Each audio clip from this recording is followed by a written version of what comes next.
ठीक है। Sequence is a discrete structure use to represent an ordered list.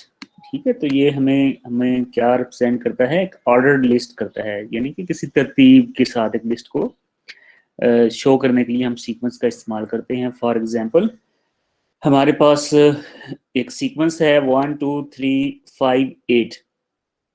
तो ये देखें, ये एक तरतीब के साथ अब एक नंबर्स हैं और ये इंक्रीजिंग ऑर्डर में जा रहे हैं। ठीक है, इसी तरीके से ये फाइनाइट हमारे पास फाइनाइट सीक्वेंस है, यानी कि महदूद है, यानी कि इसके कुछ नंबर्स हैं, हम काउंट कर सकते हैं कि ये इसके नंबर हैं।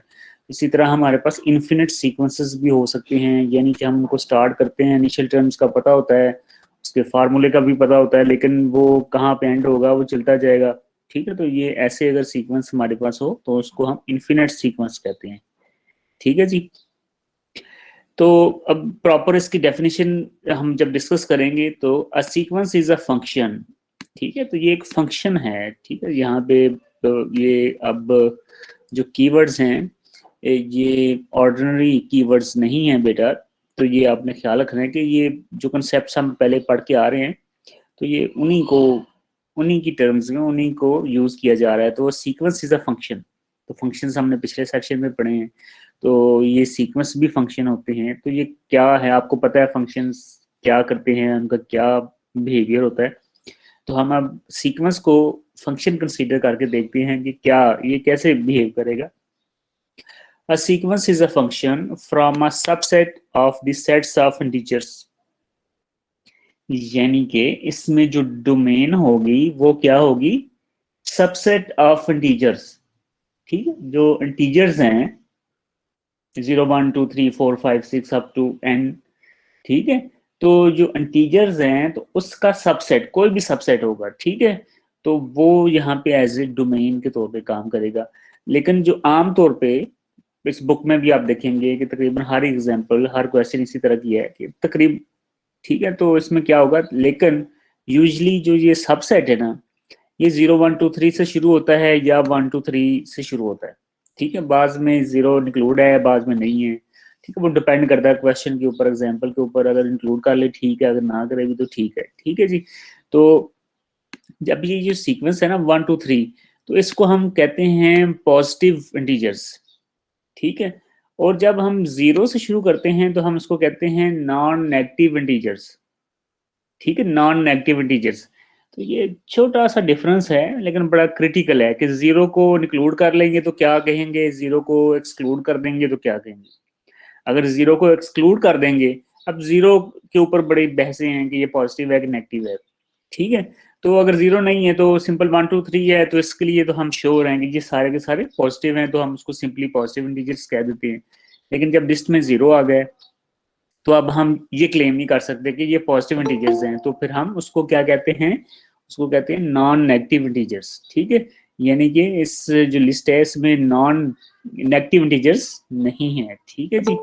तो आमतौर पे ये हमारा सबसेट होगा। ठीक है,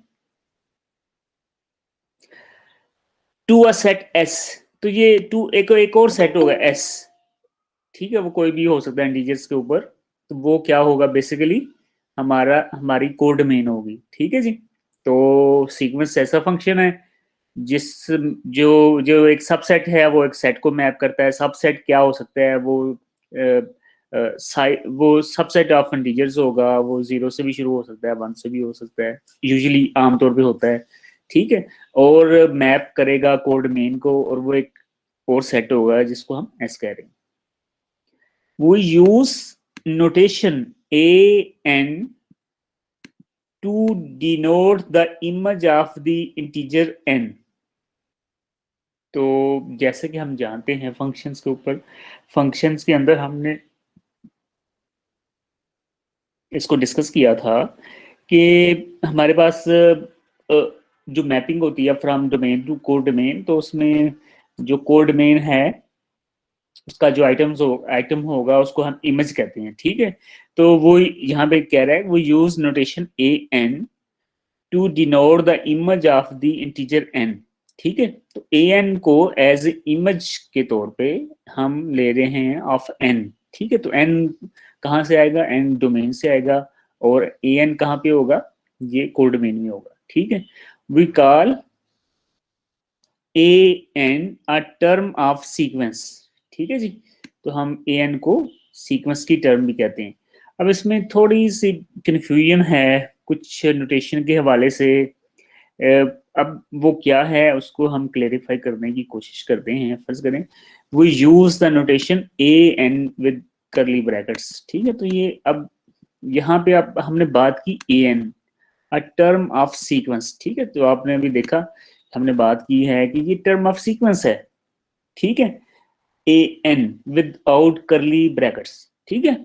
लेकिन आगे देखें वो use notation a n with curly brackets, ठीक है, टू डिस्क्राइब द सीक्वेंस, ठीक है।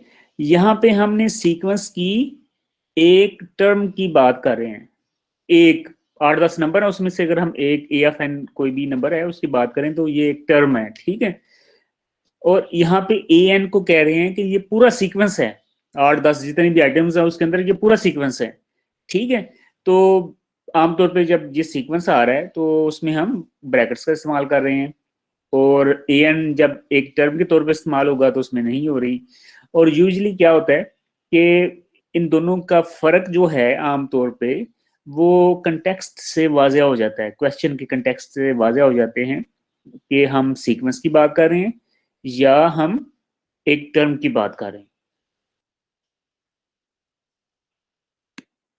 इसके अलावा एक और बात है कि ये जो हमारे पास सीक्वेंस की ये टर्म है ब्रैकेट्स करली ब्रैकेट्स, ये एक और चीज से भी मैच कर रही हैं और वो है सेट्स के साथ, ठीक है। तो ये ऐसे लगता है जैसे कुछ सेट की बात हो रही है, ठीक है। तो ये सेट भी नहीं है, ये सीक्वेंसेस हैं। Beware that the notation an for a sequence conflicts with the notation for a set. However, the context in which we use this notation will always make it clear, ठीक है जी। तो ये जब हम कंटेक्स्ट में बात कर रहे होंगे तो हमें वाज़ेह हो जाएगा कि ये सेट की बात नहीं है, ये हम एक सीक्वेंस की बात कर रहे हैं, ठीक है बेटा। तो अब हम कुछ सीक्वेंसेस को डिस्क्राइब करते हैं। तो consider the sequence a of n where a of n is equal to 1/n, ठीक है जी। एक सीक्वेंस है ए एन और एक हमारे पास फार्मूला है उसका a n is equal to 1/n। The list of the terms of this sequence beginning with a1 namely a1 a2 up to n, या यहाँ पे जा रहा है इन्फिनिट सीक्वेंस है, स्टार्ट्स विद 1 1/2 1/3 एंड 1/4। तो अब ये कैसे हुआ सारा, तो हम फर्ज करें यहाँ पे जो ए एन है ना, ये जो एन है इस साइड पे और जो इस साइड पे उसको क्या करना है, हमने उसको चेंज करना है, ठीक है। तो हम इसको फर्ज करें 1 से स्टार्ट करते हैं। तो ये क्या होगा a1, फिर ये होगा a2, फिर a3, फिर a4 a5 and so on, जैसा कि यहाँ पे मेंशन है, ठीक है। तो जब ये a1 होगा तो हमने n को रिप्लेस किया 1 से, तो यहाँ पे अगर हम यहाँ पे भी तो n है ना, इसको 1 से रिप्लेस करेंगे तो ये इसका आंसर आएगा 1। अगर यहाँ पे n 2 से रिप्लेस किया हमने तो यहाँ पे आएगा 2, तो ये 1/2 हो जाएगा। अगर 3 से रिप्लेस किया है तो ये 1/3 हो जाएगा। तो ये जो हमारे पास आगे चेंज जो आ रही है वो यहाँ पे इस सीक्वेंस में आपको नजर आ रही है कि पहले का 1 आएगा, फिर 1/2 आ जाएगा, 1/3 आ जाएगा, 1/4 आ जाएगा, ठीक है। तो ये n की वैल्यू है जो हम चेंज करते जा रहे हैं और उसकी वजह से जो दूसरी साइड है वहां पे भी वैल्यूज चेंज हो रही हैं, ठीक है। तो ये फंक्शन अगर आप याद करें तो उसमें भी तो ऐसे ही होता है ना कि हमारे पास दो सेट्स हैं तो उसमें एक की जो वैल्यूज हैं दूसरे के साथ मैप हो रही हैं, एक वैल्यू एक सेट की एक वैल्यू दूसरे के साथ अटैच हो रही है। तो फर्ज कर रहे हैं ये सेट हैं, इसमें ये नंबर ये एलिमेंट्स हैं a1 a2 a3 a4, और दूसरा सेट है उसमें नंबर्स हैं 1 1/2 1/3 1/4। तो हम कहते हैं कि जो हमारा a1 है ना वो मैप हो रहा है 1 के ऊपर, और a2 1/2 के ऊपर मैप कर रहा है, a3 1/3 के ऊपर मैप कर रहा है, a4 1/4 के ऊपर मैप कर रहा है, ठीक है। तो ये देखिए ये जो रिलेशनशिप है एक फंक्शन का रिलेशनशिप है जो कि इस सीक्वेंस की फॉर्म में हमें नजर आ रहा है, ठीक है बेटा। तो अब जो हमारे पास सीक्वेंसेस हैं उसमें दो बड़ी फेमस सीक्वेंसेस हैं, तो उनको हम डिस्कस अभी करते हैं कि वो क्या हैं और कैसे वो बिल्ड होती हैं। तो सबसे पहले जो हमारे पास है, it is known as geometric progression. ठीक है, तो इसमें क्या होता है, तो ये सीक्वेंस क्या है, इसमें कैसे कैसे कैसे तरतीब चलती है, कैसे चीज़ें इंक्रीमेंट डिक्रीमेंट होती हैं। तो इसमें क्या है, ये सीक्वेंस में सबसे पहला एलिमेंट आपका ए होगा, पहली टर्म ए होगी, दूसरी टर्म ए आर होगी, तीसरी टर्म ए आर स्क्वेयर होगी, फिर चौथी टर्म ए आर क्यूब होगी, फिर A R 4 5 and so on, और ए आर एन, कोई बीच में एन। ठीक है, और ये चलती जाएगी इन्फिनिट सीक्वेंस। तो इसमें अब क्वेश्चन है कि ए क्या है, आर क्या है। तो इसमें where the initial term a and the common ratio are real numbers. ठीक है जी। तो इसमें हमारे पास अब वाज़ह हो गया कि ए हमारे पास इनिशियल टर्म होगी और आर हमारे पास कॉमन रेशियो आर होगी। ठीक है, कॉमन रेशियो होगी। तो रेशियो क्या होती है, ये कोई रेशियो बेटा दो कुछ नंबर्स हैं, अगर दो फर्ज करें, तो उस उनकी वो कितनी एक दूसरे के कितना मल्टीपल है, एक दूसरे का मल्टीपल कितने टाइम्स हैं। ठीक है, तो कॉमन आर हमारे पास कॉमन रेशियो है कि ये जो टर्म्स है ना, ये किस नंबर से मल्टीप्लाई हो रही है, किस कॉमन, कौन सा नंबर ऐसा है जिसके ये मल्टीप्लाई हो रही है, हर टर्म उसके साथ मल्टीप्लाई हो रही है। ठीक है, तो आर उस नंबर को रिप्रेजेंट करता है। तो बेसिकली जो ज्योमेट्रिक सीरीज हम कह सकते हैं, प्रोग्रेशन कहते हैं, ये एक फंक्शन को रिप्रेजेंट कर रही है, जैसे कि हमने अभी डिस्कस भी किया पीछे कि ये फंक्शंस हैं बेसिकली। तो ये किस फंक्शन को रिप्रेजेंट कर रही है, f of x is equal to a r to the power x. ठीक है जी, तो ये इस फंक्शन को रिप्रेजेंट कर रही है। तो इसके अंदर क्या होगा कि हमारे जो फंक्शन, जो हमारे सीक्वेंस बिल्ड होगा जियोमेट्रिक, वो इसके मुताबिक बिल्ड होगा। ठीक है जी। तो यहाँ पे एक्स कोई भी नंबर हो सकते, चेंज होता जाएगा, तो 1 2 3 4 5, ऐसे ही यहाँ पे एक्स की वैल्यू चेंज होती जाएगी, आर की वैल्यू, ये कॉमन रेशियो हमारे पास होगी, ए इनिशियल कंडीशन है। ठीक है, तो इसी तरतीब से अब हम इसको, इसकी एग्जांपल्स को डिस्कस करते हैं। हमारे पास जो हमने ज्योमेट्रिक सीक्वेंस देखा है, तो फर्ज करें हमारे पास the sequence b n with b n is equal to -1 raise to the power n. ठीक है, और हमारे पास दूसरी एग्जांपल है सी एन, और सी एन की हमारे पास क्या फार्मूला है, फंक्शन वैल्यू, या जो कहते हैं हम इसको, c n is equal to 2.5 raise to the power n. और तीसरी एग्जांपल है डी एन, और उसमें हमारे पास डी एन है 6 into 1/3 raise to the power n. ठीक है, तो अब हम कह रहे हैं कि ये तीनों के तीनों जो हैं, ये तीनों जियोमेट्रिक प्रोग्रेशंस हैं। और इसमें हमने आइडेंटिफाई सबसे पहले ये करना है, इसमें इनिशियल टर्म क्या है और इसमें कॉमन रेशो क्या है। ठीक है, तो यहाँ पे आप देखें कि जो हमारे पास 1 n-1, इसमें जो पहला है उसमें हमारे पास क्या है, इनिशियल कंडीशन 1 है और कॉमन रेशियो -1 है, और दूसरे में इनिशियल वैल्यू 2 है, कॉमन रेशियो 5 है, तीसरे में इनिशियल वैल्यू 6 है और कॉमन रेशियो 1/3 है। ठीक है, तो अब हम क्या करते हैं, हम n को 0 से स्टार्ट करते हैं। ठीक है जी, 0 से स्टार्ट करेंगे तो ये बी एन कैसे होगा, B0 B1 B2 B3 B4।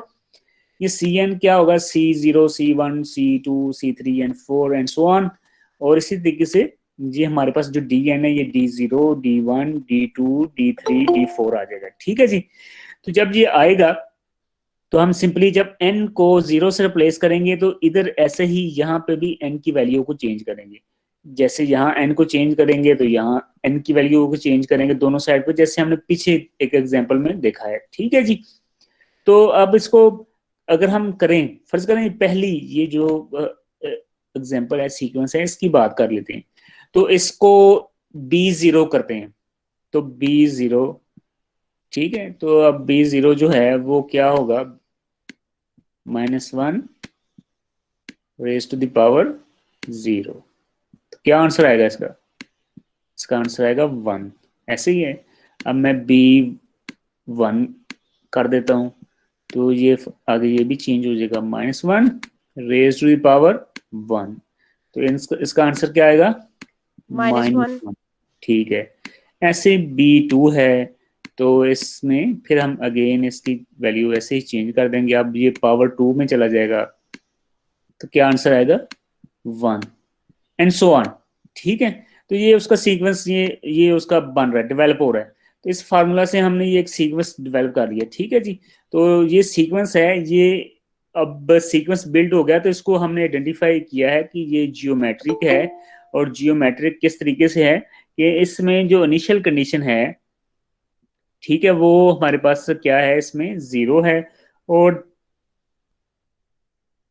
इसमें जो कॉमन रेशियो है वो हमारे पास क्या है, वो है बेटा हमारे पास -1। ठीक है जी, तो -1 इसकी कॉमन रेशियो है और इनिशियल वैल्यू इसकी 1 है। ऐसे ही अब यहाँ पे ये दूसरा Cn है, तो Cn को अगर देखें तो ये C0 क्या हो जाएगा, 2 into 5 raise to the power 0। ठीक है, तो ये क्या हो जाएगा, 5 रेज टू पावर 0 1 और इंटू 2, तो ये बाकी बचेगा 2। ठीक है, ऐसे ही C1 है, तो 2 into 5 raise to the power 1, तो 5 1 1, और इसको 2 से मल्टीप्लाई करेंगे तो 10 हो जाएगा। ऐसे ही C3 है, तो उसमें 2 इंटू 5, ये 2 है, 3 नहीं है, 2। ठीक है, तो 2 इंटू 2 25, और उसको 25 को मल्टीप्लाई करेंगे 2 से तो 50 आ जाएगा। ऐसे ही आगे हम इसकी वैल्यू चेंज करते जाएंगे, तो जो ये सीक्वेंस है हमारे पास बन चुका है। ठीक है, ऐसे ही तीसरी एग्जांपल है, तो उसमें भी ये सीक्वेंस हमारे पास इस तरीके से डेवलप होगा। ठीक है, तो ये बेटा हमारे पास है जियोमेट्रिक सीक्वेंस। अब हमारे पास एक इसी तरह का एक और सीक्वेंस है जिसको हम कहते हैं अरिथमेटिक सीक्वेंस। और इस सीक्वेंस में जो टर्म्स हैं वो कैसे होंगी, यहाँ पे पहली टर्म ए होगी, दूसरी A+D, तीसरी A+2D, फिर A+3D, A+4D, A+5D, up to A+ND and so on. ठीक है जी, इसका जो सीक्वेंस की तरतीब है वो इस तरीके से होगी। तो अब इसमें क्वेश्चन है कि क्या है, इसमें ए क्या है, डी क्या है। तो इसमें ए जो है वो इनिशियल टर्म है, और जो डी है वो कॉमन डिफरेंस है। ठीक है, कि क्या कितना ये जो टर्म्स आ रही है ना, ये टर्म्स में कितना डिफरेंस आ रहा है। ठीक है, फर्ज करें एक पहली टर्म है 1, दूसरी है 3, तीसरी है 5, उससे आगे है 7, फिर 9। तो अब हमने देखना है कि इसमें कितना कॉमन डिफरेंस है, हर टर्म के अंदर कितना डिफरेंस आ रहा है। तो अगर हम गौर करें तो हमें पता चलेगा इंटरेस्टिंगली कि हर एक टर्म का दूसरी टर्म से सीक्वेंस के अंदर 2 2 का फर्क आ रहा है, कि पहला 1 है, फिर 3 है, फिर 5 है, फिर 7 है, फिर 9 है, फिर 11 है। तो ये इसको हम कहते हैं कॉमन डिफरेंस। ठीक है जी, तो ऐसी अगर इस तरह की हमारे पास कोई सीक्वेंस होगा तो उसको हम अरिथमेटिक सीक्वेंस कहते हैं। ठीक है जी, अब ये किस फंक्शन को रिप्रेजेंट करता है, तो f f x represents f(x) is equal to dx plus a. ठीक है, dx प्लस ए, तो अगर हम a को पहले भी लें, a प्लस dx भी लिखते हैं तो कोई फर्क नहीं पड़ेगा। ठीक है, तो dx प्लस a, ये है एरिथमेटिक सीक्वेंस। और पीछे हमने जो जियोमेट्रिक सीक्वेंस देखा था वो था a into r raise to the power x। ठीक है, तो ये दोनों का डिफरेंस है। एक में कॉमन रेशियो की बात हो रही है, कॉमन रेशियो की बात हो रही है जियोमेट्रिक में, एक में कॉमन कॉमन डिफरेंस की बात हो रही है। तो कॉमन डिफरेंस कौन सी सीक्वेंस में आता है, वो बेटा हमारे पास अरिथमेटिक सीक्वेंस में आता है। ठीक है, अब हमारे पास कुछ एग्जांपल्स हैं। ये पहली एग्जांपल है Sn is equal to -1 plus 4n। ठीक है जी, और दूसरी एग्जांपल है Tn is equal to 7 minus 3n। ठीक है जी, तो अब हम अगर इसमें वैल्यूज पुट करें, n की जगह पे हम स्टार्ट करें 0 से या 1 से, यहाँ पे 0 से स्टार्ट किया हुआ है, तो अगर ये 0 से Sn को शुरू करें तो S ऑफ 0 -1 प्लस 4 इंटू 0। ठीक है, तो अच्छा 4 0 को मल्टीप्लाई करेंगे तो 0 हो जाएगा, पीछे बचेगा -1। ठीक है, ठीक है, ऐसे ही अगर हम s को 1 कर देते हैं तो -1 प्लस 4 1, ठीक है, जहाँ पे 1 आ जाएगा। तो 4 को 1 से मल्टीप्लाई करेंगे 4, और -1 करेंगे उसको अगर ऐड, तो हमारे पास आंसर आ जाएगा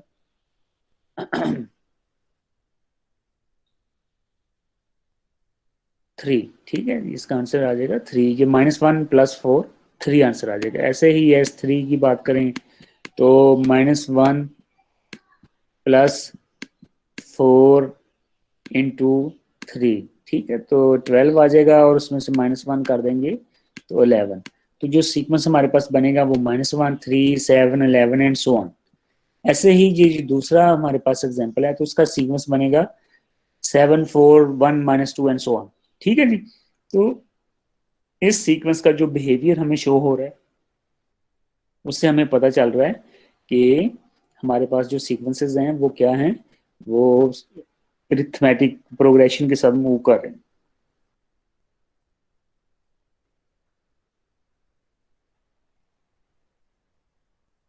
अच्छा, अब इसमें मेरा अगला जो है उसमें है कि हम सीक्वेंस को किस तरीके से रिप्रेजेंट कर सकते हैं।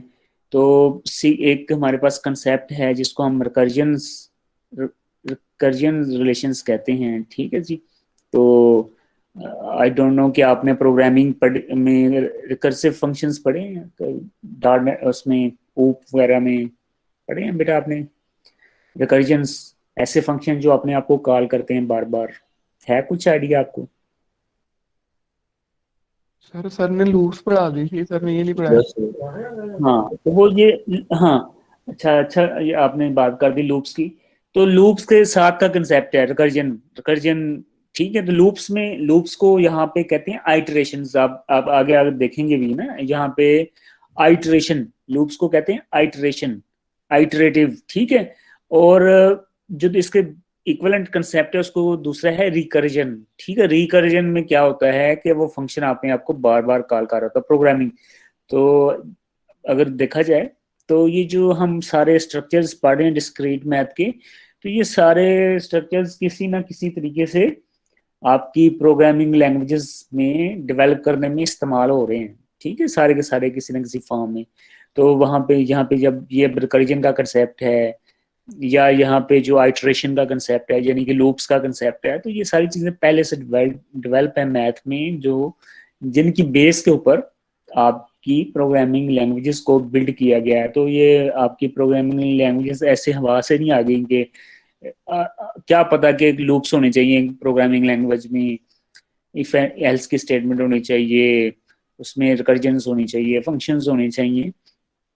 तो वो डेफिनेटली ये सारे कंसेप्ट जो हैं ऑब्जेक्ट ओरिएंटेड के कंसेप्ट भी, वो सारे के सारे इन चीज़ों के ऊपर, थ्योरी के ऊपर बेस कर रहे हैं, ठीक है। उसके पीछे एक प्रॉपर बैकग्राउंड है जिसकी बेस के ऊपर कोई भी प्रोग्रामिंग लैंग्वेज बिल्ड की जाती है, डेवलप की जाती है, ठीक है। तो ये आप देखेंगे कि डिस्क्रीट मैथ में हम जितने भी स्ट्रक्चर स्टडी कर रहे हैं वो किसी ना किसी तरीके से आपकी प्रोग्रामिंग लैंग्वेज के कंसेप्ट्स के साथ वो मैच हो रहे हैं या उनके साथ उनका कोई ना कोई लिंक है, ठीक है।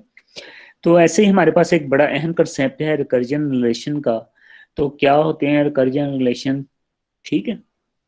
Recursion relation for the sequence a n is an equation that expresses a n in terms of one or more of the previous terms of the sequence, namely a0, a1 up to an minus 1 for all integers n with n greater than equal to n naught, where n naught is a non-negative integer. A sequence is called a solution of a recurrence relation if its terms satisfy the recurrence relation, ठीक है जी। तो ये हमारे पास क्या है कि हम जो रिकरेंस रिलेशन है वो एक इक्वेशन है, ठीक है। वो इक्वेशन क्या करती है, एक्सप्रेस करती है कि जो टर्म्स हैं, ठीक है, जो टर्म्स हैं वो पिछले जो टर्म्स हैं उसकी कॉम्बिनेशन से बनती है। इसमें क्या होता है रिकरेंस रिलेशन में, कोई भी एक टर्म है वो पिछली टर्म्स की कॉम्बिनेशन से बनती है। वो क्या, पिछले नंबर्स, पिछली टर्म्स ऐड हो रही हैं, मल्टीप्लाई हो रही हैं, क्या हो रही हैं, कुछ आपस में वो कुछ करती हैं, कंबाइन हो गए, कुछ ऑपरेशन परफॉर्म करती हैं जिनकी वजह से नई टर्म हमारे पास आती है। ठीक है जी, तो ये हमारे पास क्या है जी, ये हमारे पास है रिकरेंस रिलेशन। ठीक है, और उस रिकरेंस रिलेशन का हमारे पास रिजल्ट है, क्या आता है, एक सीक्वेंस आता है जो अभी हम देख रहे हैं कि उस रिकरेंस रिलेशन का हमारे पास एक रिजल्ट आता है जिसको हम सीक्वेंस कहते हैं। अगर वो सीक्वेंस जो है वो उस रिकरेंस रिलेशन की या जो उस हमारे पास इक्वेशन को सेटिस्फाई कर रही है तो हम कहते हैं कि हमें वो गॉट द सॉल्यूशन, हमें सॉल्यूशन मिल गया। ठीक है, क्या है, अगेन मैं इसको थोड़ा सा समराइज करके आपको फिर बताता हूँ कि रिकरेंस रिलेशन हमारे पास एक इक्वेशन है। ठीक है, और उसमें जो के टर्म्स को, जिसमें टर्म्स को एक्सप्रेस किया जाता है, उसमें आमतौर पे ये होता है कि जो अगली टर्म्स हैं, नेक्स्ट कोई भी टर्म्स हैं, वो पिछली टर्म्स की कम्बिनेशन से बनती हैं। ठीक है, और वो जो कम्बिनेशन के बाद जो टर्म्स जो बनती है उसका, अगर उसका जो रिजल्ट आएगा वो कोई सीक्वेंस बनेगा, इसका कोई सीक्वेंस डेवलप होगा। और जो सीक्वेंस है डेफिनेटली अगर वो बेस्ड ऑन दैट इक्वेशन, उस रिकरेंस इक्वेशन की बेस के ऊपर है, तो हम फिर कहेंगे ये उसका सॉल्यूशन है। इसको अब हम एग्जांपल की शक्ल में देखते हैं कि क्या मुराद है इस सबसे। ठीक है, let a n be a sequence that satisfies the recurrence relation. ठीक है, वो रिकरेंस रिलेशन क्या है, ये हमारे पास रिकरेंस रिलेशन है बेटा, a n is equal to a n minus one plus three, और उसमें एन की वैल्यू पॉसिबली क्या हो सकती है, 1 2 3 4 5 अप टू सो ऑन। ठीक है, and suppose that a naught is equal to a zero is equal to 2, ये हमारे पास इनिशियल कंडीशन है। ठीक है, ये हमारे पास क्या है बेटा, ये इनिशियल कंडीशन है। What are A1, A2, A3? ठीक है, मैंने आपको बताया कि हमारे पास जो रिकरेंस है, रिकर्जन है, रिकरेंस रिलेशंस है, उसमें नई टर्म्स कैसे आती हैं, कैसे बनती हैं। नई टर्म्स पिछली टर्म्स को कंबाइन करके सम वे हमें मिलती हैं, ऐसे ही है। ठीक है, अब इसने क्या किया, इसने हमें वो रिलेशन, वो हमें इक्वेशन बता दी, रिकरेंस इक्वेशन बता दी है, और इसने हमें इनिशियल कंडीशन भी बता दी है, दो चीजें बताई हैं। और हमसे कह रहा है कि बताओ भैया अब A1 की क्या वैल्यू होगी, A2 की क्या वैल्यू होगी, A3 की वैल्यू क्या होगी। ठीक है, उसने दो चीजें बता दी, इनिशियल कंडीशन बता दी है और हमें रेफरेंस रिलेशन बता दिया है, स्टेटमेंट जो हमारे पास है इक्वेशन वो बता दी है। अब हमने अगली वैल्यूज फाइंड आउट करनी है, तो कैसे फाइंड आउट करेंगे, वो see from the reference relation. अब ये a n minus one plus three है, तो फर्ज करें अब इसमें ए जीरो का, ए नॉट का आंसर 2 हमारे पास मौजूद है पहले, तो अब इसको, अब ये जो इक्वेशन है इसको अगर हम A1 करें, A1 की वैल्यू अगर हम लेना चाहें इसकी, तो क्या होगा, A1 इज इक्वल टू, हमारे पास n क्या है, 1, ऐसे ही है, ये 1 है ना n, इस वक्त उसकी वैल्यू 1 है, तो यहाँ पे उसको पुट करें n की जगह पे, तो 1 माइनस 1 0 प्लस 3, जी इस फॉर्म में आ जाएगी। ठीक है, और हमें पता है A0 की वैल्यू क्या है, 2, यहाँ पे 2 गिवन है। ठीक है, 2 प्लस 3 इज इक्वल टू 5, यानी कि हमने पिछली वैल्यू की मदद से अगली वैल्यू निकाल ली है इसकी 5, तो A1 की वैल्यू यहाँ पे क्या हो जाएगी 5। अब हमने A2 की वैल्यू निकालनी है, तो A2 क्या हो जाएगा, A1, इस रिलेशन में देखें n की जगह पे 2 पुट कर देंगे, 2 माइनस 1 1 प्लस 3, ऐसे ही बेटा। तो अब A2 is equal to A1 plus 3, तो A1 की वैल्यू कहां से लेंगे, वो भाई हमने अभी तो निकाली है A1 की वैल्यू, वो क्या है 5, तो हम यहाँ पे पुट कर देंगे 5 प्लस 3 जो कांस्टेंट वैल्यू आ रही है साथ, 5 प्लस 3 8, तो this is how we get the value of A2। तो वो कह रहे हैं A3 भी निकालें, तो ये कौन सा मसला है, अब तो हमें पता चल गया कि ये क्या हो रहा है। तो A3 की वैल्यू निकालेंगे, तो n यहाँ पे n माइनस 1 है, तो 3n को 3 से रिप्लेस कर देंगे, तो 3 माइनस 1 2 हो जाएगा, तो ये A2 हो जाएगा। ठीक है, प्लस 3 A2 की वैल्यू तो अभी हमने निकाली है जो कि 8 है, उसमें हम 3 ऐड कर देंगे तो हमारे पास आंसर आ जाएगा 11। तो देखिए बेटा किस तरीके से हमने बेस्ड ऑन प्रीवियस टर्म्स हमने अगली टर्म्स की वैल्यूज डिटरमिन की है, ठीक है। और हमारे पास एक रेफरेंस रिलेशन था जिसकी मदद से हमने ये सारा किया, ठीक है। ऐसे ही अगली एग्जांपल है कि उसमें अब हमारे पास जो रेफरेंस रिलेशन है वो है a n is equal to a n minus one minus a n minus two, ये रेफरेंस रिलेशन है। और यहाँ पे जो एन की वैल्यूज हैं उसने जो दी हुई हैं वो 2 3 4 5 से शुरू हो रही हैं। तो हमने क्या करना है, हमने यहाँ पे ऐसे ही ए नाट की जो इनिशियल ये दो, अब ये जो इनिशियल कंडीशन है ना ये मल्टीपल्स भी हो सकती हैं, ठीक है। इनिशियल कंडीशन मल्टीपल भी हो सकती है, ये जरूरी नहीं कि सिर्फ एक ही हो, मल्टीपल वैल्यूज भी बता सकता है। जैसा कि आपने अभी देखा कि इस एग्जांपल में उसने A0 की वैल्यू 3 बता दी है, A1 की वैल्यू 5 बता दी है, ठीक है। जो दो वैल्यू उसने पहले से बता दी, अब वो कहते हैं इससे अगली वाली फाइंड करें A3 और A2 की और A3 की based on this reference relation, ठीक है जी। तो ये फाइंड करना, ये आई होप कि बहुत इजी अब आपको समझ आ गई और आप इजीली कर लोगे, ठीक है जी। तो इनिशियल कंडीशन को हम देख चुके हैं। तो the initial conditions for a recursively defined sequence specify the terms that precede the first term where the recurrence relation takes effect, ठीक है। तो ये जो जहां से हमारा जो रिकरेंस रिलेशन है स्टार्ट होगा, यानी कि यहाँ पे अगर 2 से अगर स्टार्ट हो रहा है तो ये उससे पहली इनिशियल कंडीशंस उससे पहली टर्म्स होंगी, ठीक है जी। तो ये अभी हमने देख भी लिया इसको, ठीक है। अब एक बड़ा फेमस सीक्वेंस है आपके सामने, आपको नजर आ रहा है, which is known as Fibonacci sequence, ठीक है। फिबोनाची सीक्वेंस बड़ा फेमस है। तो वो क्या होता है, उसमें उसमें हमारे पास कुछ इनिशियल टर्म्स हैं, इनिशियल वैल्यूज हैं, वो क्या है 0 और 1, ये दो इनिशियल वैल्यूज हैं। उसके बाद हमारा जो रिकरेंस रिलेशन है ना वो हमें क्या कहता है कि इन दोनों को ऐड करें तो अगली टर्म आ जाएगी। तो इन दोनों को अगर ऐड करें तो अगली टर्म का आएगी 1। फिर इन जो आखिरी दो हैं ये इन दोनों को ऐड करें तो अगली टर्म आएगी 2। फिर आखिरी दोनों को ऐड करें अगली टर्म आएगी 3। फिर आखिरी दोनों को ऐड करें अगली टर्म आएगी 5। और फिर आखिरी दो को ऐड करें अगली टर्म आएगी 8। आखिरी दो को ऐड करें तो अगली टर्म आएगी 13 एंड सो ऑन।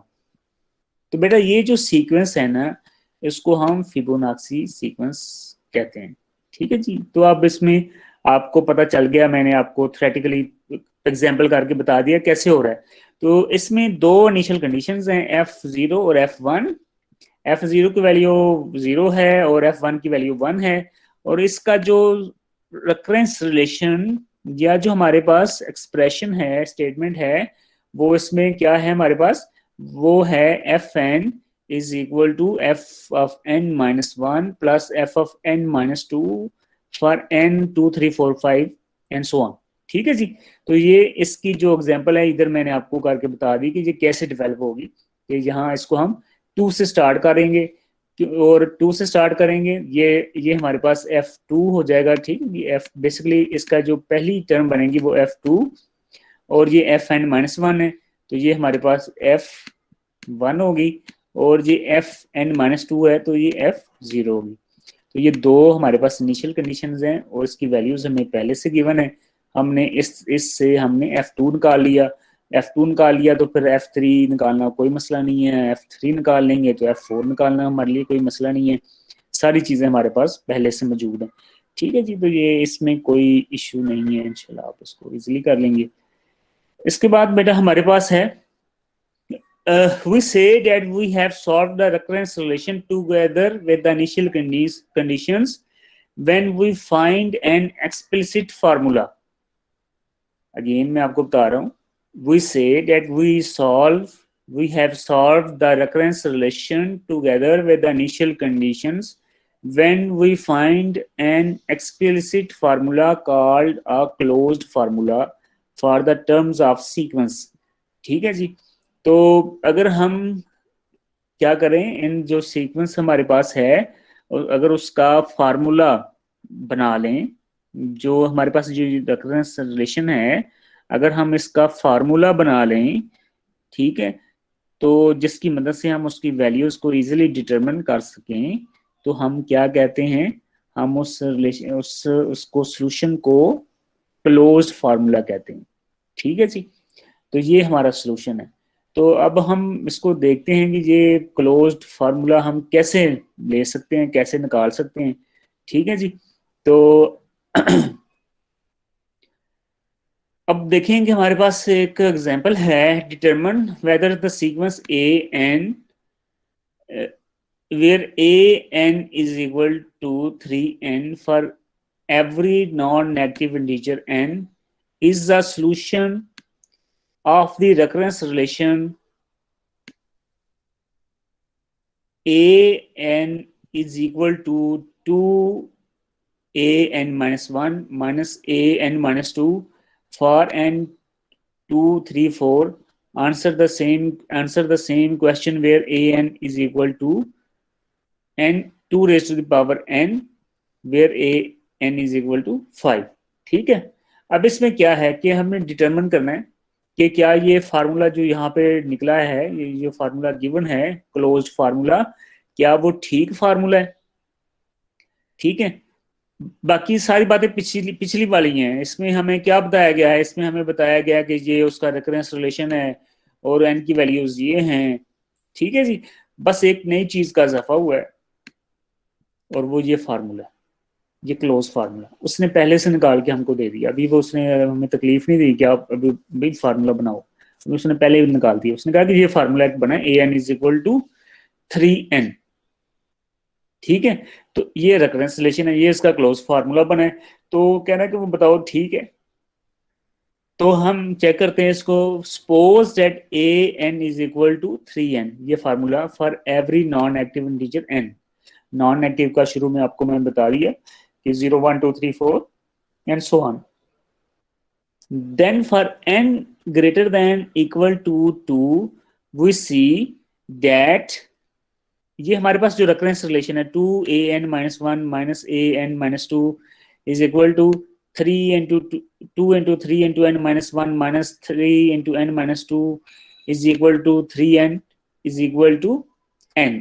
ठीक है जी, तो यही देखें, यही तो हम फाइंड आउट करना चाह रहे हैं, ये जो an is equal to 3n। ठीक है जी, अब ये हमारे पास अगर हम गौर करें तो ये हाउ वी गेट दैट। ठीक है, यहाँ पे देखें, ये हमारे पास अगेन मैं आपको बता रहा हूँ कि ये कहाँ से आया। इसमें आप देखें ये रेकरेंस रिलेशन है हमारे पास। मैं इधर से लहजा से भी लिख देता हूँ आपको ताकि क्लियर हो जाए मजीद। A n is equal to 2an minus 1 minus an minus 2। ठीक है, तो ये बेटा हमारे पास आ रहा है। ठीक है, तो अब इसमें देखें कि हमारे पास ये जो आ रही है वैल्यू, तो इसमें हमारे पास हमने क्या किया, हमने जस्ट उसकी जो वैल्यू है ना उसको रिप्लेस किया है। ठीक है जी, तो वो कैसे रिप्लेस किया है, तो आप यहाँ पे देखिए ए एन माइनस 1, आप यहाँ पे देख रहे हैं ना ए एन माइनस 1, यहाँ पे लिखा है ए एन माइनस 1, इसकी जगह पे हमने वैल्यू रिप्लेस की है ए एन माइनस 1। ठीक है, यहाँ पे ये जो लिखा हुआ है, यहाँ पे ये ए एन माइनस 1 लिखा हुआ ना, इसकी जगह पे हमने वैल्यू रिप्लेस की है। अब कौन सी वैल्यू रिप्लेस की है, ए एन माइनस 1 कहाँ से आया हमारे पास। अब यहाँ पे ना एक उसने फार्मूला हमें दिया है, फार्मूला क्या दिया है, a n is equal to 3n, ये दिया है ना फार्मूला बना के। तो अगर हम कहें इस फार्मूले को थोड़ा सा चेंज करना चाहिए और हम कहें कि ये ए एन माइनस 1 है फार्मूला, तो मैं क्या फिर इसमें चेंज कर सकता हूँ, तो मैं इसको कह सकता हूँ कि ये मेरे पास फार्मूला बन जाएगा 3, ये 3 एज इज आ जाएगा जी। एन में एक की कमी हो गई है, एक कम कर दिया, क्योंकि दूसरी साइड पे एक कम कर दिया, तो फिर मैं इसको इधर से भी एक कम कर देता हूँ। ठीक है, इसी फार्मूले को मैंने थोड़ा सा चेंज कर दिया अकॉर्डिंग टू माई रिक्वायरमेंट्स। ठीक है, तो ये a n minus 1 is equal to 3n minus 1 हो गया। ठीक है, तो अब ये जो चीज है ना, ये मेरे पास आई, इसको मैंने उठाया और यहाँ पे पुट कर दिया, ठीक है। ऐसे ही मैंने ए एन माइनस वन का जैसे निकाला है, तो ऐसे ही मैं ए एन माइनस टू का भी निकाल लेता हूँ, और उसका जो आंसर निकाल के ना तो मैं इधर पुट कर देता हूँ, ठीक है। तो जब यहाँ पे देखें कि ये काम यहाँ पे हुआ है, ये अगर आप गौर करें तो टू एज इज आ गया यहाँ पे, ए एन माइनस वन की जगह पे 3 × n−1 आ गया, फिर ये माइनस एज इज आ गया, और ए एन माइनस टू की जगह पे यहाँ पे 3 × n−2 आ गया, ठीक है। जब इसको हमने सिंप्लीफाई किया तो अगेन हमारे पास आंसर वही आ गया जो कि हमारा पहले से डिवाइस फार्मूला है, which is a n is equal to 3n, ठीक है। तो इससे फिर हमने साबित ये किया कि ये जो फार्मूला बना हुआ है डेट इज करेक्ट फार्मूला, ठीक है। तो ये ठीक फार्मूला है, सही है। तो ये इस तरीके से हम फाइंड आउट कर सकते हैं, और इस ये टर्म्स हैं तो हम टर्म्स को आगे पीछे करके इसको कर सकते हैं, वेरीफाई कर सकते हैं।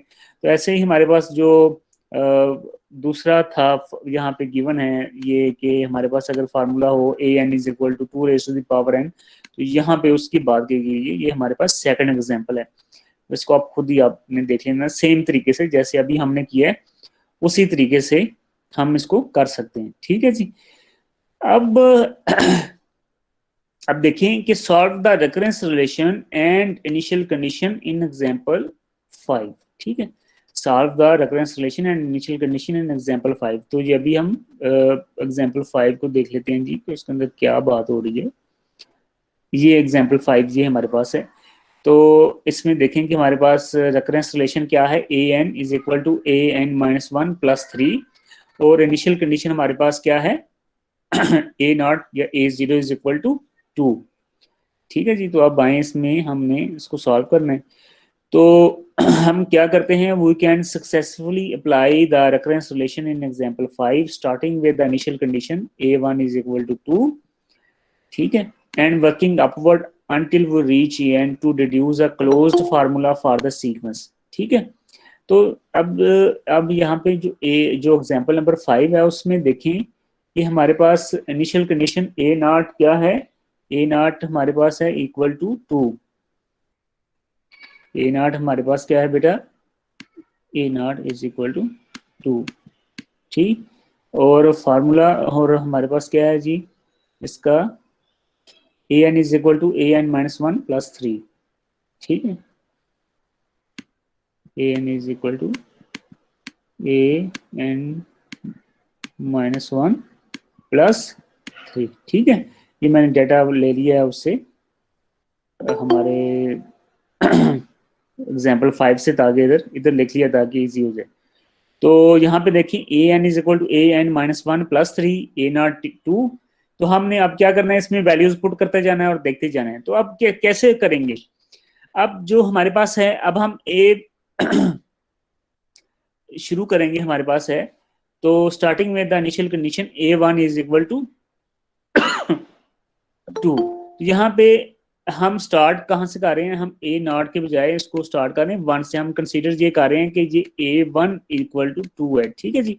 तो मैंने आपको बताया कि हम दोनों जगहों से स्टार्ट कर सकते हैं, वो डिपेंड करता है क्वेश्चन के ऊपर कि वो आपसे क्या डिमांड कर रहे हैं, 0 से भी कर सकते हैं 1 से भी कर सकते हैं, ठीक है। तो हमने कहा कि a1 इज इक्वल टू 2। अब हमने फाइंड आउट करना है, a2 a3 a4, ठीक है, ये फाइंड करना है, ये वैल्यूज फाइंड करनी है। तो हमारे पास यहाँ पे ये देखें ये फार्मूला रिकर्जन का, तो अब इसमें वैल्यूज पुट करते जाएं। तो फर्ज करें मैं अब इसमें 2 की वैल्यू चाहता हूँ, तो मैं a2 लिखूंगा, तो a2 माइनस 1, तो ये हो जाएगा 1, और इसमें 3 ऐड किया हमने, ठीक है। तो a1 हमारे पास 2 है पहले से, तो 2 प्लस 3 हमने गेट कर ली। तो यहाँ पे देखिए हमने a2 की वैल्यू निकाल ली। अच्छा, अब थोड़ा सा इंटरेस्टिंग काम है, आपने फोकस करना है, थोड़ा सा फोकस करेंगे तो आपको क्लियर हो जाएगा, ठीक है। तो फोकस करना है आपने थोड़ा सा। अब हमने a3 निकालनी है, तो a3 को कैसे निकालेंगे, a3 हमने देखा कि जी a2 हो जाएगा और प्लस 3 हो जाएगा, ऐसे ही है। अब हमने a2 की वैल्यू निकाल के रखी हुई है, ठीक है। A2 की वैल्यू हमारे पास क्या है 2 + 3, तो मैं इसको 2 + 3 से रिप्लेस कर देता हूँ और +3 जो है ना इसका अपना आ गया। ठीक है, अब आपने देखना है, अब हमने कोशिश कर दी एक पैटर्न डेवलप हो जाए, एक एक तरतीब डेवलप हो जाए। तो मैं कहता हूँ कि ये जो हमारे पास आ गई है ना, तो ये 2 + 3 + 3, तो अगर मैं इसको 2 + 3 × 2 लिख दूं तो कोई हर्ज नहीं है। ठीक है, कि ये 3 2 दफा आ रहा है तो मैंने उसको 2 दफा 2 से मल्टीप्लाई कर दिया। अगर 3 3 दफा आएगा तो मैं उसको 3 से मल्टीप्लाई कर दूंगा, अगर 4 दफा आएगा तो 4 से कर दूंगा। तो अब मैं बेसिकली क्या कर रहा हूँ, इंटेंशनली मैं एक पैटर्न बनाने की कोशिश कर रहा हूँ। यहाँ पे देखें 2 + 3.1 आ रहा है, पहले में मैंने 1 नहीं लिखा, उसकी जरूरत नहीं है, कोई फर्क नहीं पड़ा था, वो सपोज है कि वहां पे 1 है। यहाँ पे दूसरे पे 2 आ गया। ठीक है, इसी तरीके से अब मैं यहाँ पे A4 निकालता हूँ, तो A4 में आप देखेंगे कि A4 का जो रिजल्ट आएगा वो आएगा 2 + 3.3, वो उसमें एक का और इजाफा हो जाएगा। अब एक देखेंगे यहाँ पे पैटर्न बिल्ड हो रहा है। यहाँ पे मैं अगर 1 निकाल दूं तो आपको आसानी के लिए, तो यहाँ पे देखें 2 + 3 × 1, फिर 2 + 3 × 2, फिर 2 + 3 × 3, फिर यहाँ पे 2 + 3 × 4 एंड सो ऑन, ये सिलसिला चलता जाएगा। ठीक है, तो यहाँ पे देखें कि यहाँ पे ये 4 5 6 7 हो रहा है। ठीक है जी, और यहाँ पे ये भी उसके साथ मूव कर रहा है, ये 4 हो रहा है तो ये 3 है, 3 के साथ मल्टीप्लाई हो रहा है, ये 3 है तो ये 2 के साथ मल्टीप्लाई हो रहा है, ये 2 है तो ये 1 के साथ। अगर ये n है, अगर ये n है तो फिर ये n-1 के साथ मल्टीप्लाई होगा। एक एक एक के साथ कम जा रहा है ना, उसका अगर थोड़ा सा हम रिलेशनशिप फाइंड आउट कर लें तो हमें पता चलेगा कि ये एक एक कम हो रहा है। समझे बात को मेरी? मैं अगेन आपको बता देता हूँ कि यहाँ पे 2 है ना, तो यहाँ पे 1 के साथ मल्टीप्लाई हो रहा है, यहाँ पे 3 है तो यहाँ पे 2 के साथ मल्टीप्लाई हो रहा है, यहाँ पे 4 है तो यहाँ पे 3 के साथ, अगर यहाँ पे 5 होगा तो ये एक पिछले यानी कि 4 के साथ होगा। तो अगर ये n होगा तो ये एक पिछले के साथ होगा, तो वो एक पिछला क्या है n-1। ठीक है, तो ये एक एक देखें, एक हमारे पास एक एक सीक्वेंस बिल्ड हो गया। हमने एक तरीके से आप देखें कि हमने एक सीक्वेंस बिल्ड कर दिया, और ये बेसिकली हमारा एक फार्मूला बिल्ड हो चुका है। ठीक है, तो ये अगर आप देखें गौर करें तो ये हमारे पास एक फार्मूला बिल्ड कर चुके हैं हम इस तरीके को इसको इस्तेमाल करते हुए। ठीक है जी, अब इसमें अच्छा, ये तो सीक्वेंस को मैंने आपको बता दिया। तो ये हुआ कैसे बेसिकली, तो अगेन ये सारी टैक्टिक्स इधर इस्तेमाल हुई हैं कि A1 + 3, तो चूंकि ये AN है तो ये AN - +3, ये वाली चीज अगेन यहाँ पे आ रही है। ठीक है, तो फिर हम AN-1 का जो AN-1 को जहाँ पे रिप्लेस कर देंगे, तो हमें अब अंडरस्टूड है कि जब हम इसको करेंगे तो हमारे पास क्या है, जो पिछली टर्म है ना, वो जो पैटर्न हमारे ज़हन में आ रहा है तो वो 2 + 3 इंटू उससे पिछला पैटर्न होगा विच इज n-2। ठीक है जी, और +3 इनका अपना 3 है, तो इसको हमने जब कंबाइन करके सॉल्व किया तो ये आंसर आ गया। ठीक है, ये थोड़ा सा ट्रिकी है, लेकिन आपने इसको, फिर मैं आपको एक एब्स्ट्रैक्ट लेवल पे, टॉप लेवल पे आपको बता देता हूँ कि ये कैसे काम कर रहा है। हमने यहाँ पे जो मूवमेंट है ना नीचे, ये तो 1 by 1 हो रही है नीचे, बड़ी आसान है, बीच में डॉट्स हैं, तो हमने सपोज किया कि वो ऐसे चल रही है। जैसे हम कहते हैं कि हमारे पास एक इंटीजर्स है 1 2 3, तो आगे हम डॉट डॉट कर देते हैं, तो इसका मतलब है कि आगे 4 होगा, फिर 5 होगा, फिर 6 होगा, फिर 7 होगा। तो फर्ज करें आगे किसी एक नंबर पे जाके हम 100 तक जाना चाह रहे हैं, तो मैं कहता हूं कि A100, इसको AN की जगह पे A100, जब A100 की बात करेंगे तो हमें पता है कि हमें ये वैल्यू जो ना A100 वो पिछली वैल्यू से मिली है, और वो पिछली वैल्यू है AN-1, यानी कि A100-1 A99, ऐसे ही है। A99 की वैल्यू हमने निकालनी है, तो जब A99 की वैल्यू हम निकालेंगे तो वो हमें पता है कि वो A99 की वैल्यू A98 से हमें मिली थी, तो ये बेसिकली वो A98 से हमने उसको पिक करके ले आए हैं और जब उसका फार्मूला डिवाइस किया तो ये बन गया। ठीक है जी, तो ये एक जेनेरिक सा फार्मूला हमारे पास बन गया। तो अगर हमने किसी की भी वैल्यू निकालनी है तो सिंपली हम क्या करेंगे, उसमें ये वैल्यू पुट कर देंगे, एन को उस नंबर से रिप्लेस कर देंगे और हमारे पास उसका आंसर आ जाएगा, उसका सीक्वेंस आ जाएगा। ठीक है, तो अगेन इसको एग्जाम्पल नंबर 10 को गौर से देखें। सॉल्व, तो हमने पीछे किया, सॉल्व का मतलब है find a close formula. Solve reference को जब हम कहेंगे कि हमने किसी रेफरेंस रिलेशन को सॉल्व करना है तो that's mean find a close formula. ठीक है जी, तो ये अगर आप देखें तो हमने एक क्लोज फार्मूला बिल्ड किया है। ठीक है, तो अब इसमें बेटा आपने गौर करना है कि हमने इसमें क्या, अब इसमें हमने क्या किया है। ठीक है, इसमें हमने क्या किया, the technique used in example 10 is called iteration.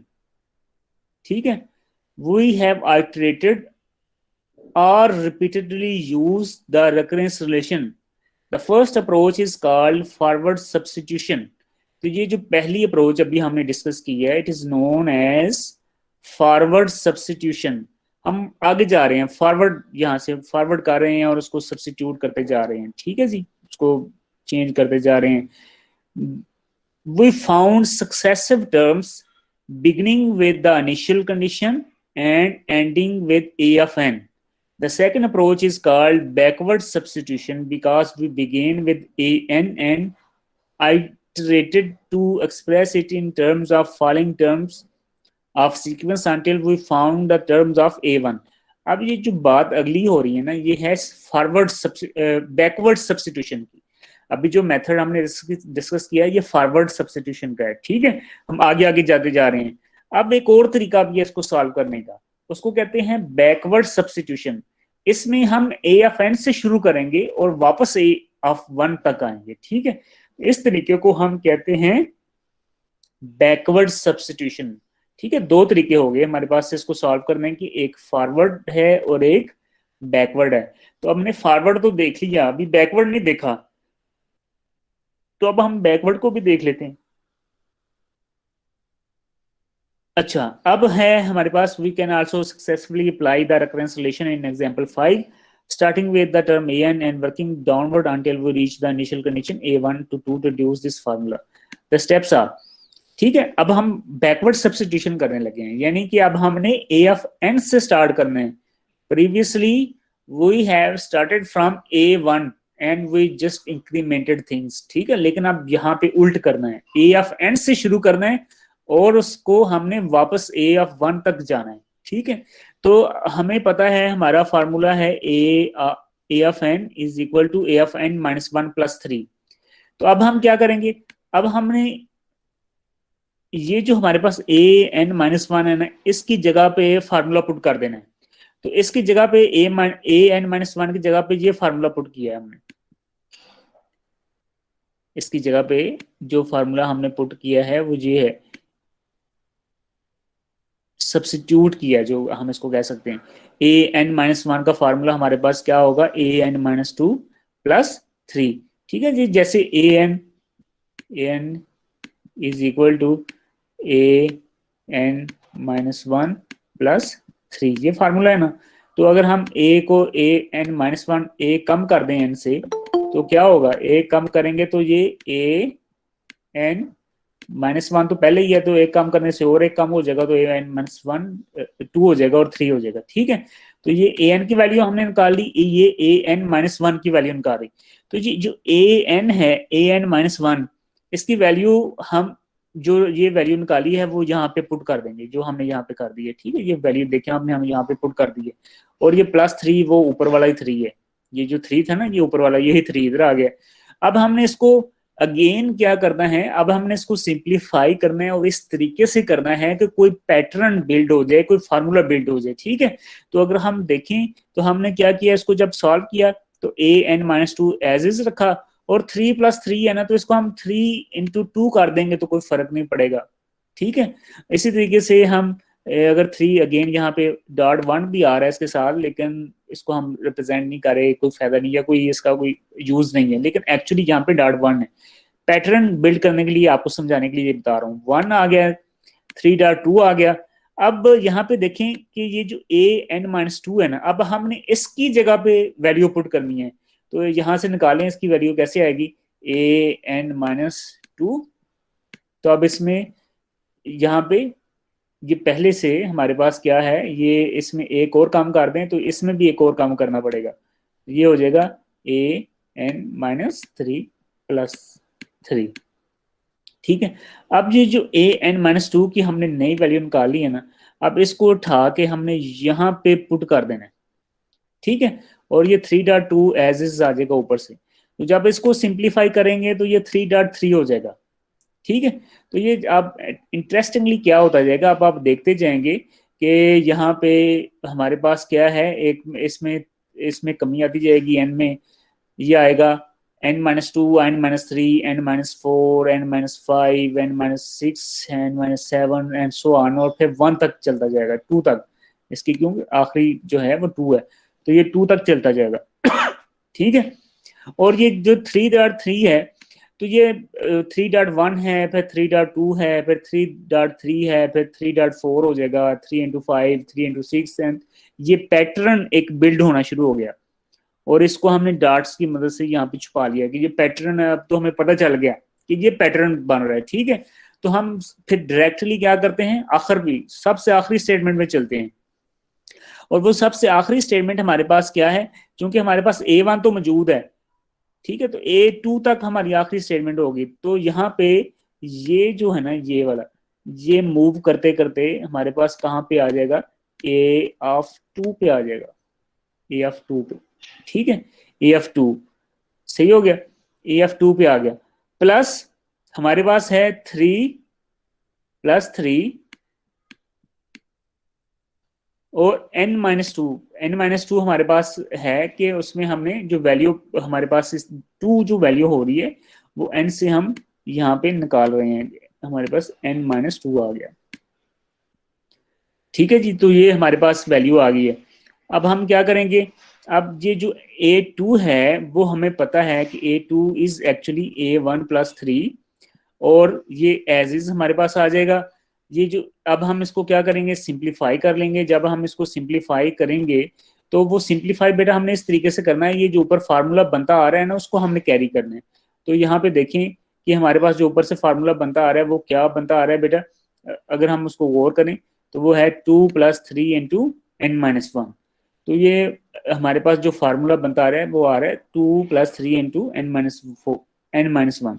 तो ये वही फार्मूला डेवलप किया हमने अगेन, जो कि हमने ऊपर यहाँ पे डेवलप किया था। ठीक है, दोनों सेम काम है, सेम क्वेश्चन था, सेम उसका आंसर आएगा, लेकिन उसके मेथड्स डिफरेंट है। एक में हमने फॉरवर्ड सब्स्टिट्यूशन का मेथड किया है और दूसरे के अंदर हमने बैकवर्ड सब्स्टिट्यूशन का मेथड किया है। ठीक है जी, तो इस तरीके से हम किसी भी रेकरेंस रिलेशन का क्लोज फार्मूला फाइंड कर सकते हैं। ठीक है बेटा, तो आपने क्या करना है, बाकी काम इंशाल्लाह हम अगली क्लास में करेंगे। आपने क्या करना है, आपने इसकी एग्जांपल्स, इसकी जो एक्सरसाइज है उसमें से जितना आज हमने पढ़ा है उसके रेलिवेंट जितना भी बनेगा, जितने क्वेश्चंस बनेंगे वो आपने इसको सॉल्व करने हैं। तो जैसे ये पहला क्वेश्चन है, find these terms of the sequence an where an is equal to -3 n + 5n। ठीक है जी, तो हमने इनकी वैल्यूज जो है सीक्वेंस की फाइंड करनी है, गिवन a0 a1 a2। तो अगर हम इसमें a0 पुट करें तो क्या होगा, a0 और ये हो जाएगा -3 n की जगह पे आ जाएगा 0 + 5 की पावर 0 आ जाएगा। ठीक है, तो 5 की पावर 0 1 और ये -3 की पावर क्या आती है 0, ये भी 1 आ जाएगा। तो 1 + 1 इज इक्वल टू 2। तो ये जो a0 है ना इसका आंसर आएगा 2। इसी तरीके से हमने a1 a4 a5 निकालना है। ठीक है, बड़ा इजी है। ऐसे ही हमारे पास और क्वेश्चंस हैं, like list the first 10 terms of each of this sequence, the sequence that begins with 2 and in which each successive term is 3 more than the preceding term। तो ये 2 से स्टार्ट होगा और 3 का फर्क आ रहा है, तो 2 आएगी पहली टर्म, 3 ऐड करेंगे तो दूसरी टर्म आ जाएगी, फिर 3 ऐड करेंगे तीसरी टर्म आ जाएगी। इसी तरह हमें 10 नंबर फाइंड करने हैं। ऐसे ही आगे काफी इजी है, अगर आप थोड़ा सा करेंगे ना तो आप इंशाल्लाह कर लेंगे। ठीक है, तो परेशान नहीं होना, जो अगर क्वेश्चन हुआ तो आपने नेक्स्ट क्लास में मुझसे पूछ लेना। ठीक हो गया बेटा?